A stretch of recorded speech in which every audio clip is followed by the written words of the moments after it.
자, 오늘은 성탄절입니다. 성탄절은 우리가 어제 나눈 것처럼 예수님께서 이 땅에 오신 날이 아니고 오신 날을 기념하는 그런 날입니다. 뭐 그렇다고 뭐 예수님께서 오신 날이다, 뭐 절대 그런 말 쓰면 안 된다, 뭐 또 그런 건 아닙니다. 자, 그런데 어제도 말씀드린 것처럼 지금 성탄절이 전혀 성탄절의 역할을 제대로 못하고 있어가지고 어떤 교회들은 요즘 이제 성탄절을 그렇게 지키지 않는 그런 교회들도 하나둘씩 생겨나고 있습니다. 자, 그런데 저는 그렇다고 뭐 성탄절의 의미를 많이 잊어버리고 또 성탄절이 예수님이 오신 날하고 정확하게 일치하지 않는다. 그 뭐 일치하는 날을 정확히 알 수 있는 사람도 아무도 없고 뭐 그런 이런저런 이유들로 뭐 성탄절을 지키지 않는 거 뭐 그거에 대해서 또 저는 막 그 사람들 이단이다 이렇게 말하고 싶은 마음도 없고 우리가 그걸 잘 모르고 성탄절의 의미가 희미해졌다 그래도 또 그걸 지키지 말아야 된다. 뭐 그렇게까지 또 할 필요는 없는 것 같아요. 제가 말씀드린 것처럼 우리가 이 날을 부활절에는 주님께서 부활하심을 기념하면서 1년에 한 번 그렇게 우리가 주님의 부활에 대해서 한번 생각하고 또 추수감사절 이런 것도 원래 뭐 성경에 없는 절기잖아요. 그렇지만은 우리가 1년에 한 번 또 이렇게 풍성한 소출을 그렇게 허락하신 하나님께 또 감사하는 절기를 만들어서 지키는 그런 건 나쁘다고 생각하지 않습니다. 중요한 거는 우리가 그 본질을 잊어버리면 안 돼요. 성탄도 어제 말했다시피 오직 하나님께 찬양과 경배를 올려드려야 되는 날인데 우리는 이 날이 그만 즐기고 막 흥넘치는 그런 날이 되고 말아서 그게 문제입니다.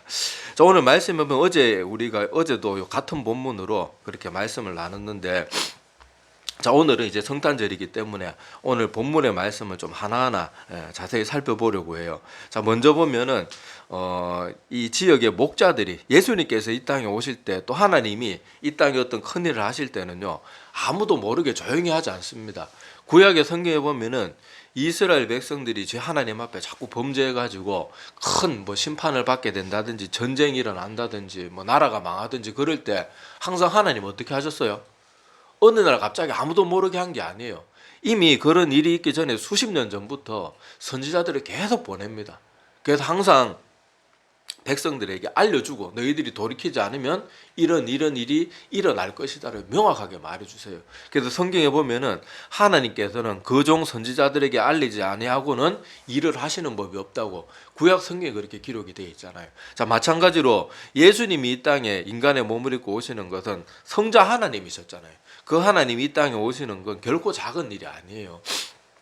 이스라엘 한 나라가 심판받는 것보다 더 엄청난 일이란 말이에요. 그래서 오늘 여기 보면은 하나님께서 이 땅에 오실 때 동방박사들에게 먼저 또 특별한 이 별자리의 인도를 통해 가지고 인도해 주셨고 또 오늘 말씀해 보니까 여기 목자들을 통해 가지고 또 천사를 보내셔 가지고 그렇게 주님께서 오심을 알려주시는 장면이 나오는데 자 10절에 보면은 이 양치는 목자들에게 천사가 나타나서 무서워하지 말라 먼저 이렇게 말합니다. 자, 온 백성에게 미칠 큰 기쁨에 좋은 소식을 너희에게 전하노라. 그러면서 그 좋은 소식이 11절에 오늘 다윗의 동네에 너희를 위하여 구주가 나셨으니 곧 그리스도 주시니라. 자, 이렇게 말하고 있어요. 자, 먼저 여기 기쁨의 좋은 소식을 전한다 할 때 여기 기쁨의 좋은 소식을 우리 흔히 복음이라 그러잖아요. 그죠? 기쁜 소식, 좋은 소식, 복음이라 그러는데 자, 여러분 설교 시간에 목사님들이 유앙겔리온 뭐 이 말을 여러분들이 한 번씩 들어본 기억이 있을지 모르겠어요. 자, 유앙겔리온 여기 보면은 이 기쁜 소식을 유앙겔리온이라는 헬라어 단어를 쓰고 있는데 자, 이 헬라어로 유앙겔리온은 주로 어느 때 쓰는 말인가 하면요. 이 전쟁 때 지금 뭐 우리 러시아도 전쟁하고 있고 러시아 우크라이나도 전쟁하고 있고 이스라엘도 전쟁하고 있는데 자, 이 전쟁을 할 때 전쟁에서 이겼다 하는 승전보. 그래서 오늘 이 주보에도 제목이 뭐로 적혀 있습니까? 성전보로 되어 있잖아요. 이 유앙겔리온이 성전보예요. 성전보. 전쟁에서 이겼을 때 그 전령이 제일 먼저 달려와서 그 왕에게 왕이시여 우리가 이겼습니다. 그렇게 막 기쁨으로 외치는 그 소식을 말할 때 유앙겔리온이라는 단어를 씁니다. 그러니까 이거는 조금 군사적 용어예요. 군사적 용어. 그래서 여기 기쁨의 좋은 소식을 전한다. 그래서 성전보 그런 말을 전할 때 쓰는 유앙겔리온이라는 단어를 그렇게 쓰고 있는데 왜 굳이 이 전쟁과 관련된 전쟁에서 승리했을 때 쓰는 그런 단어를 굳이 쓰고 있을까? 이것을 생각해 보면요. 자, 우리 영적인 측면에서 볼 때 우리 모든 인간은요. 다 빛과 어둠의 영적 전쟁 가운데 어디에 속해 있겠어요? 하나님이 없으면 우리는 다 그냥 다 한 명의 예외도 없어요. 하나님이 없고 하나님이 우리 인도해 주시지 않으면 이 땅의 모든 인간들은 한 명도 빠짐없이 다 어둠의 지배, 빛과 어둠의 영적 전쟁 가운데서 다 어둠에 패해가지고 다 그냥 어둠에 속해 있는 그런 사람들이란 말이에요. 자, 그런데 예수님이 이 땅에 오신 이유는 뭡니까? 다 우리 이 죽음의 죄로 인해 가지고 죽음의 지배를 받고 있고 죽음이라는 어둠의 그런 세력에 속해 있는 우리를 예수 그리스도께서 홀로 싸우셔가지고 결국은 어떻게 든 하나님이 하시는 일이니까 결국 어떻게 되겠어요? 이기시겠죠. 자, 지금은 예수님이 아기 예수의 모습으로 지금 오셨지만 하나님 안에서는 이미 하나님의 이 빛과 어둠의 영적 전쟁 가운데 예수 그리스도를 통해서 이미 오실 때 하나님 안에서 이미 승리가 이미 확정된 거나 다름없거든요. 그래서 예수님이 우리 모든 인간을 한 명도 예외 없이 다 죄 가운데 빠져가지고 죽을 수밖에 없는 운명이지만은 예수님께서 이 땅에 인간의 몸을 입고 오셔가지고 십자가에서 우리의 죄를 대신 다 짊어지고 앞으로 뭐 일어날 일이지만은 그렇게 죽어주심으로 이렇게 승리하게 된 그 승리가 확정되어 있는 그런 상황 가운데 있는 거예요. 그래서 오늘 말씀해 보면은 굳이 이 성전보 전쟁 용어인 성전보를 그렇게 성전보를 전할 때 쓰는 그 단어 유앙겔리온 우리가 많이 들어본 단어 뭔지는 잘 모르지만은 많이 들어봤던 그 유앙겔리온이라는 단어를 통해서 기쁜 소식을 전한다 그런 표현을 쓰고 있습니다. 그래서 복음도 여기서 나온 거예요. 복음도 유앙겔리온이잖아요. 기쁜 소식, 이 승리의 소식을 말합니다. 자, 그래서 우리는 이 승리의 소식을 믿음으로 받아야 돼요. 우리는 2000년 전에 이 모든 걸 눈으로 직접 목격하고 이 천사가 온 것을 직접 보지 못했잖아요. 그래서 이 모든 것을 우리가 믿음으로 받고 또 후에 예수님이 우리를 위해서 십자가에서 대신 모든 인류의 죄를 짊어지고 죽으셨다가 부활하신 이 모든 것을 믿음으로 받으면 우리는 어둠의 세계에 속해 있다가 이제는 빛의 세계로 하나님의 그 은혜로 예수 그리스도의 십자가를 통해 가지고 원래 우리가 어둠 가운데 있었는데 십자가 예수 그리스도의 대속을 온전히 믿는 믿음으로 빛의 영역으로 우리가 들어가게 되는 거예요. 이 모든 것은 오직 믿음으로만 가능합니다. 자, 그리고 이 천사들이 기쁜 소식을 전하면서 이 기쁜 소식의 주인공이 누구인지를 알려주는데, 자, 11절은 아까 제가 읽었고, 자, 12절을 보면, 자, 아기는 아기인데 어떤 아기가 바로 그 사람인가 알려주는 장면이 12절에 나옵니다. 자, 너희가 가서 강보에 쌓여 구유에 뉘에 있는 아기를 보리니 이것이 너희에게 표적이니라. 자, 이렇게 알려줍니다. 자, 아무리 가난한 사람도 아기가 태어나는데 말구유에서 아기를 앉혀놓을 사람이 눕혀놓을 사람이 어디 있겠어요.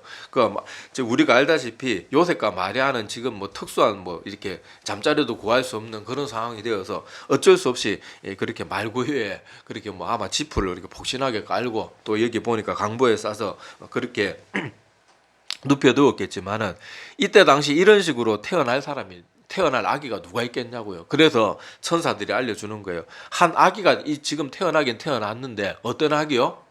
태어나서 말구에 강보에 쌓여서 누워있는 그 아기가 바로 하나님께서 보내신 그리고 그리스도, 너희들이 그렇게도 기다리는 그리스도 메시아, 바로 그가 너희들이 기다리고 있는 그 그리스도가 될 것이다. 자, 그렇게 말하면서 예수님이 누구신지를 미리 알려주는 장면이 나옵니다. 자, 그리고 여기 11절에 보면은 오늘 다윗의 동네, 여기 다윗의 동네는 어디를 말하는가 하면 베들레헴을 말합니다. 베들레헴을 말하고, 자, 베들레헴에서 주가 태어나실 것은 미가서 5장 2절에 기록이 되어 있어요. 제가 이 주보 뒤에 찾아놨습니다. 한번 주보 뒷면을 한번 보세요. 자, 주보 뒷면에 보면은 자, 그럼 미가서 5장 2절 말씀이 기록되어 있죠. 자, 우리 한번 같이 읽어보겠습니다. 자, 시작. 베들레헴 에브라다야, 너는 유다 족속 중에 작을지라도 이스라엘을 다스릴 자가 내게서 내게로 나올 것이라. 그의 근본은 상고의 영혼에 있느니라. 아멘. 자, 요 말씀이 있기 때문에 그 동방박사 뭐 이런 사람들이 찾아왔을 때도 그 사람들, 성경학자들, 성경 잘하는 사람들 물었을 때, 야, 누가 메시아가 어디서 오게 되느냐 하니까 단번에 그 성경을 좀 안다는 사람들이 그것을 맞추잖아요. 자, 그 내용이 바로 여기 미가서 5장 2절에 정확하게 베들레헴이라고 기록이 되어 있습니다. 자, 그래서 예수님께서도 베들레헴에서 그렇게 태어나게 되시죠. 자, 그래서 여기 베들레헴에서 태어나긴 태어나는데 미가서 5장 2절 말씀을 통해서 보면요. 자, 이스라엘 다스릴 자가 여기서 나오는데, 자, 그의 근본은 어디에 있다고 나옵니까? 상고의 영원에 있다. 그러니까 자, 베들레헴이라는 지역에서 메시아가 오긴 오는데 그는 단순히 인간임을 뛰어넘는 존재라는 것을 미리 알려주고 있어요. 자, 그의 근본은 상고의 영원에 있느니라. 우리 인간은 상고의 영원이라는 존재가 이게 말이 안 되잖아요. 우리는 뭐 거슬러 올라가면 부모님밖에 없잖아요. 자, 그런데 여기 베들레헴 에브라다에서 베들레헴에서 태어날 어떤 메시아가 될 그 존재는 그 근본을 따지고 올라가다가 보면은 상고의 영원에, 이거는 하나님 말고 이 표현을 적용할 수 있는 존재가 아무도 없거든요. 그래서 앞으로 오시게 될 우리 모든 인류를 구원하실, 그때 당시 뭐 유대인들은 자기들만 구원할 줄 알았겠지만은 모든 인류를 구원하실 그 메시아는 이 땅에 오긴 오시는데 단순히 인간의 그런 인간적인 존재를 뛰어넘는 어떤 분이라는 것을 여기 미리 예언하고 있습니다. 그리고 실제로 예수님은 하나님이신데 그렇게 인간의 몸을 입고 이 땅에 오셨잖아요. 그래서 예수님은 우리와 똑같은 인간의 몸을 입고 계셨지만, 이 땅에 잠시 동안 그렇게 몸을 입고 계셨지만은 실제로는 누구예요? 성자 하나님이에요. 성자 하나님. 그걸 잊으면 안 됩니다. 많은 사람들이 예수님께서 우리와 똑같은 인간의 몸을 입고 오셨다고 자꾸 뭐 많은 선지자들 중에 좀 더 뛰어난 분, 뭐 이 정도로만 자꾸 그렇게 이해하는 분들이 있는데 그거 아주 잘못된 이해예요. 예수님은 하나님이에요. 하나님. 그리고 우리 기독론 뭐 교회에서 맨날 말하는 기독론 말하는 게 그거거든요. 기독론의 그런 핵심 정의를 한마디로 정의하면 우리 사도신경 강의 때도 제가 말씀드렸지만은 예수 그리스도는 참 하나님이고 참 인간이시다. 요게 기독론의 명제거든요. 근데 사람들은 자꾸 예수님을 좀 인간 중에 뛰어난 사람, 인간 중에 하나님이 특별히 택해가지고 또 하나님의 아들 삼은 아주 특별한 존재, 이 정도로 이단 사상을 가지고 그렇게 예수님을 이해하는 사람들이 의외로 많이 있어요. 그거 아주 잘못된 것이고 이단 사상입니다. 예수 그리스도는 원래 하나님이셨고 저 하나님 나라에서 성부 성자 삼위일체 하나님과 함께 동일하게 이 천지 만물을 다스리는 분이셨어요. 그런데 우리 인류를 구원하실 특별한 임무와 사명 때문에 잠시 대략 한 33년 시간 동안 우리 인간의 몸을 입고 이 땅에 오셨을 뿐이에요. 그걸 우리가 꼭 기억하시기를 바랍니다. 자, 그 다음에 천사들이 이런 말을 하고 난 다음에는 자, 오늘 14절로 넘어가서 자, 찬송하는 내용이 나오는데, 자, 찬송을 어떻게 하는가 하면 지극히 높은 곳에서는 하나님께 영광이요 땅에서는 하나님이 기뻐하신 사람들 중에 평화로다 하니라. 자, 어제 말씀 끝부분에 이 부분은 잠깐만 설명하고 넘어갔는데, 자, 여기 지극히 높은 곳, 저 하나님 나라를 말하겠죠. 자, 지극히 높은 곳에서는 하나님께 영광이 된다. 자, 하나님께서는 이렇게 죄 많은 우리 인간들, 사실 우리가 하나님의 입장이면 우리같이 맨날 하나님 뜻 알면서도 하나님 뜻대로 제대로 살지도 않고, 또 어떤 경우에는 하나님의 뜻인 줄 알면서도 하나님의 뜻을 거역하는 걸 하루 이틀도 아니고, 저 같은 경우에 나이가 이제 50 안 한데 50년 동안 맨날 그렇게 사는 우리 인간이 보기 좋겠습니까? 나 같으면요, 저 같은 인간 그들도 보지도 않을 거예요. 막 번개로 구워 먹어도 수십 번도 더 구워 먹었을 거예요. 자, 그럼에도 불구하고 하나님은 이 예수 그리스도를 통해서 뭘 보여주셨어요? 우리 인간을 향한 엄청난 변함없는 그 어마어마한 사랑을 보여주신 거예요. 이것이 얼마나 영광스럽냐는 거예요. 그리고 그런 우리 인간을 하나님은 포기하지 않기 위해서 누구를 포기합니까? 물론 영원히 포기하는 건 아니지만 자기의 가장 사랑하시는 하나뿐인 아들 독생자를 십자가에 죽기까지 내어주시는, 그것이 얼마나 하나님, 이건 어떻게 하나님이 사랑이 많은 분이다, 아이고 하나님이 좋은 분, 이 정도 말로 설명이 안 되는, 이거는 뭐 인간의 형용사를 뛰어넘는 그런 하나님의 어마어마한 사랑이고 하나님의 그런 무한하신 그런 사랑이거든요. 그러니까 예수님께서 이 땅에 보내신 이 사건들을 통해서 하나님의 그 변함없는 사랑이 얼마나 큰지, 우리같이 죄 많은 존재를 그렇게 변함없이 사랑하는 하나님이 얼마나 대단한 분인지 그 영광이 다 드러나게 되는 거예요. 그래서 하나님께서 이렇게 자기 하나뿐인 아들을 아기 예수의 몸에 그렇게 성자 하나님을 보내주신 것이 하나님께는 큰 영광이고, 이걸 깨닫는 우리에게도 하나님이 얼마나 대단한 분이고, 정말 이거 어떻게 인간의 말로 설명이 안 되는 엄청나게 고마운 분이고 엄청나게 사랑이 많은 분이고, 말 그대로 무한한 사랑이에요. 무한한 사랑. 그 하나님을 우리가 알게 되어서 감사를 돌리게 되니까 하나님께 영광이 되는 겁니다. 자, 그리고 하나님께서 기뻐하신 사람들 중에 평화로다. 자, 요것도 어제 제가 잠깐 말씀드렸는데, 자, 앞에서 우리 기쁨의 좋은 소식도 헬라어로 뭐라 그랬어요? 유앙겔리온. 유앙겔리온은 우리말로 번역하면 승전보예요. 승전보. 전쟁에서 이겼을 때 그 전령이 가장 먼저 달려와서 왕에게 외치면서 기쁨으로 전했던, 우리가 전쟁에서 이겼습니다, 그 단어를 쓰고 있는 것처럼 여기서도 평화도 전쟁이 있을 때, 전쟁이 끝났을 때 평화라는 단어를 쓰잖아요. 그리고 평화의 시기는 뭐가 없는 시기를 평화의 시기라 그래요? 전쟁이 없는 시기를 평화의 시기라 그러잖아요. 왜 굳이 여기 평화라는 단어를 쓰고 있는가? 자, 그 이유도 우리가 성경 구절을 통해서 한번 살펴봅시다. 자, 그것도 주보에 찾아놨는데, 자, 에베소서 2장 12절에서 18절입니다. 자, 한번 보세요. 자, 우리 한 절씩 나눠서 읽도록 하겠습니다. 제가 먼저 읽겠습니다. 자, 그때 너희는 그리스도 밖에 있었고 이스라엘 나라 밖의 사람이라 약속의 언약들에 대하여는 외인이요 세상에서 소망이 없고 하나님도 없는 자이더니 그리스도 예수 안에서 그리스도의 피로 가까워졌느니라.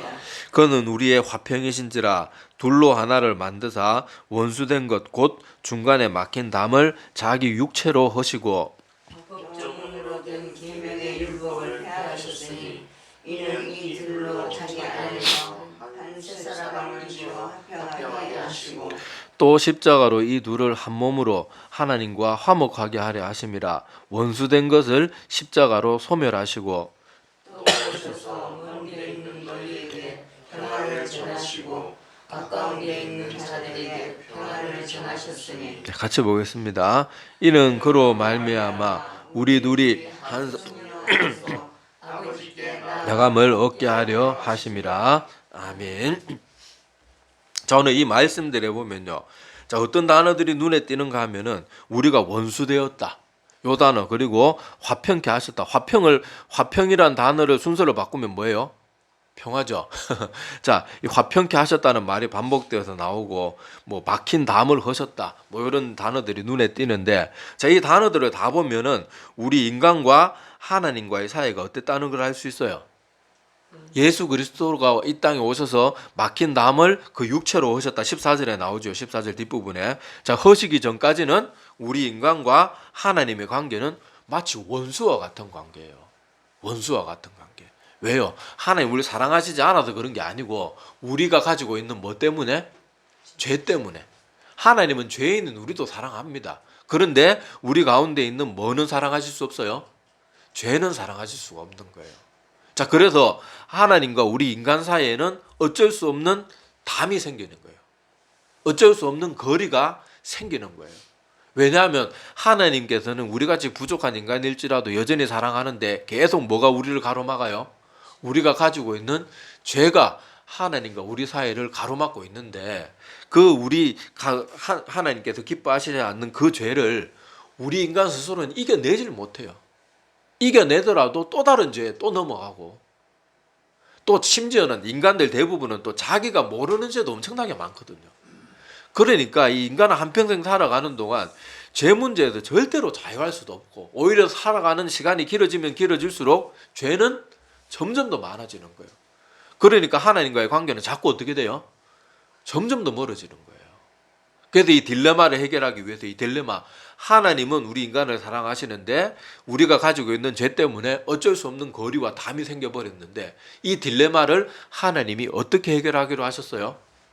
하나님께서 자기 스스로를 희생하심으로, 삼위일체의 개념이기 때문에 예수님만 죽어주셨다 이렇게 생각하는 것에서 조금 더 나아가서 하나님께서 자기 자신을, 삼위 하나님이 자기 자신을 희생한 것과 마찬가지예요. 그 막힌 담을 허는 방법, 죄인으로 영원히 지옥불에 떨어져야 되는 우리 인간을 구원해 줄 수 있는 그 방법은 하나님께서 자기를 희생해서 그 죄 문제를 자기가 온전히 짊어지고 대신 다 갚아주는 거, 그 방법을 택하신 거예요. 그런데 하나님은 하나님 신이시기 때문에 죽어줄 수가 없는 거예요. 그래서 쓰신 방법이 뭡니까? 성자 하나님을 우리와 똑같은 죽을 수 있는 그 인간의 몸을 입고 이 땅에 보내신 거예요. 그리고 모든 사람이 보는 앞에서 그렇게 십자가에 달려서 인류의 모든 죄를 대신 짊어지고 십자가에서 죽어주신 것이죠. 그래서 오늘 여기 말씀해 보니까 화평케 하셨다. 원수되었던 우리를 그렇게 중간에 막힌 담을 허셨다. 그래서 계속 평화라는 단어를 쓰고 있는 것이 우리 죄 많은 인간들은 하나님과 그렇게 관계 가운데서 원수된, 여기는 뭐 이렇게 돌려서 말하지도 않고 그렇게 말하잖아요. 원수된 존재였어요. 원수된 존재. 그래서 그 원수된 우리를 예수님께서 십자가에서 죽어주심으로 이제는 우리가 죄 문제가 믿음으로, 믿지 않는 사람은 아직 여전히 해결되지 않은 상태예요. 그런데 이 모든 것을 진심으로 믿고 마음에 예수 그리스도를 구주로 영접한 사람들은 그 죄가 용서받기 때문에 그 죄를 용서받고 하나님과 이제 비로소 어떤 관계가 되는 거예요? 원수가 되는 것에서 이제 그 죄 문제, 우리를 가로막고 있는 죄 문제가 다 해결되었기 때문에 하나님과 화평, 평화를 누리고 심지어 뭐까지 됩니까? 영접하는 자, 곧 그 이름을 믿는 자들에게는 뭐가 되는 권세를 주시다 그랬어요? 하나님의 자녀가 되는 권세를 주셨으니. 그래서 이제 우리가 하나님의 자녀가 된 거예요. 그래서 우리가 이 성탄절, 오늘 성탄절인데 하나님께서 우리의 죄 많은 우리 인간들을 구원하시기 위해서 얼마나 큰 희생을 치러주시고 어떤 일까지 감수하셨는지를 마음에 깊이 새기는 날이에요. 주님께서 이 땅에 오심을 기뻐하는 날이지 즐기는 날이 아니에요. 무슨 말인지 알겠죠?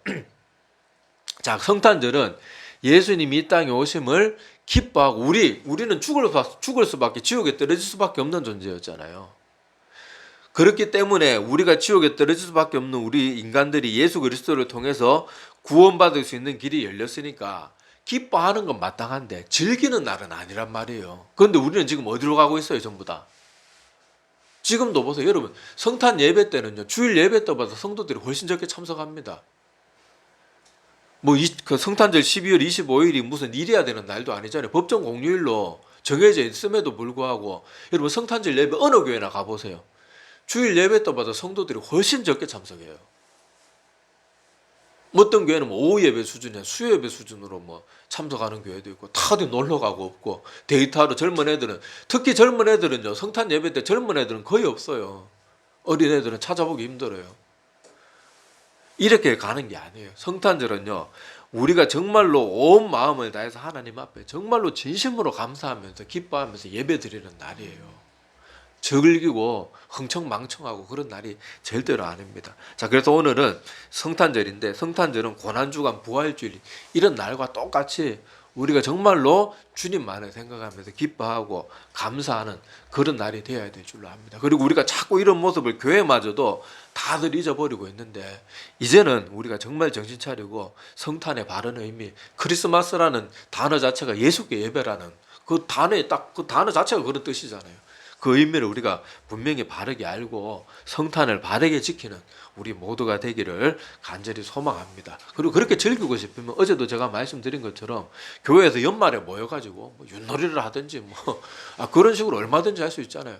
하나님께 온전히 예수님께 집중해야 되는 날, 전부 그냥 발표니 뭐니 이런 것들에 정신만 다 분산돼 있고, 성탄절 예배 때는 아까도 말했다시피 젊은 사람들은 잘 참석하지도 않고 그나마 참석한 애들은 다 졸다가 가고 뭐 어른들도 마찬가지예요.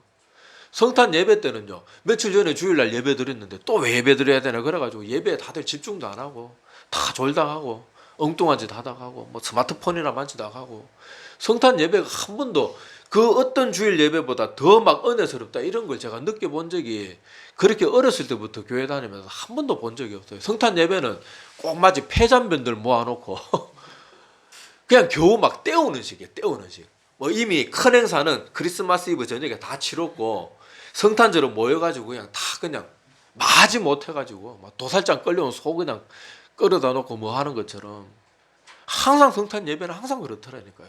제 말이 지금 과장된 게 아니라는 걸 교회 조금 신앙생활 해본 분들은 아마 제 말이 하나도 과장된 게 아니라는 걸 다 아마 공감할 거예요. 우리 이렇게 예배 드려도 안 돼요. 성탄 예배는 우리가 온 마음을 다해서 가장 아름답고 가장 정성을 다해서 가장 기쁘고 감사하는 마음으로 그렇게 드려져야 되는 날임을 우리가 꼭 기억하고 또 이 자리에 있는 우리는 모두 그런 사람들이 되기를 간절히 소망합니다. 기도드리겠습니다.